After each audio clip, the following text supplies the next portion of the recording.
চুয়ারভারি চকরিয়ার বুক জুড়ে ছড়িয়ে থাকা এক অপার সম্ভাবনাময় জনপদ। চকরিয়ার দক্ষিণাঞ্চলে বিস্তৃত চুয়ারভারি একসময় পরিচিত ছিল শুধুই চিংড়ি চাষের অঞ্চল হিসেবে।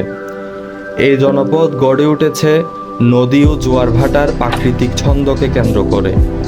প্রতিদিন সকালবেলা যখন প্রথম সূর্যকিরণ মাটি ছুঁয়ে যায়, তখনই ঘেরে শুরু হয় কর্মব্যস্ততা। মাছ ধরার জাল টানা, পাখির কলকল ধ্বনি আর পরিশ্রমে ভেজা মানুষের মুখে ভেসে ওঠে জীবনের নতুন আশার গল্প। তবে আজকের চুয়ারভারি শুধু চিংড়ির গল্পে সীমাবদ্ধ নয়, এটি ধীরে ধীরে রূপ নিচ্ছে নতুন এক পরিচয়ে, মিনি সুন্দরবন নামে। ঘেরগুলোর চারপাশে পরিকল্পিতভাবে রোপণ করা হয়েছে কেওড়া, বাইন, গেওয়া ইত্যাদি পরিবেশ বান্ধব গাছ। এই গাছগুলো শুধু মাটি ধরে রাখে না, বরং পরিবেশকে করে তোলে অধিক প্রাণবন্ত। গাছের ছায়ায় আর জলজ পরিবেশে ফিরতে শুরু করেছে বহু প্রজাতির পাখি, কাঁকড়া, ঝিনুক ও নানা প্রাণী।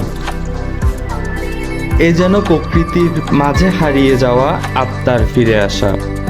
সন্ধ্যার সময় যখন জলরাশিতে সূর্য ঝিলিক তুলে, তখন মনে হয় এই চুয়ারভারি যেন সুন্দরবনের ক্ষুদ্র প্রতিচ্ছবি। এই অঞ্চলের মানুষ কেবল চাষীই নয়, তারা এখন প্রাকৃতিক ভারসাম্যের রক্ষাকর্তাও। তারা বুঝতে শিখেছে প্রকৃতির সঙ্গে সহাবস্থান করলেই জীবনের প্রকৃত স্বাদ পাওয়া যায়। এই শিক্ষা থেকেই গড়ে উঠেছে মিনি সুন্দরবন, যেখানে চাষ, জীববৈচিত্র্য এবং প্রকৃতি মিলেমিশে এক অপূর্ব রূপ ধারণ করেছে।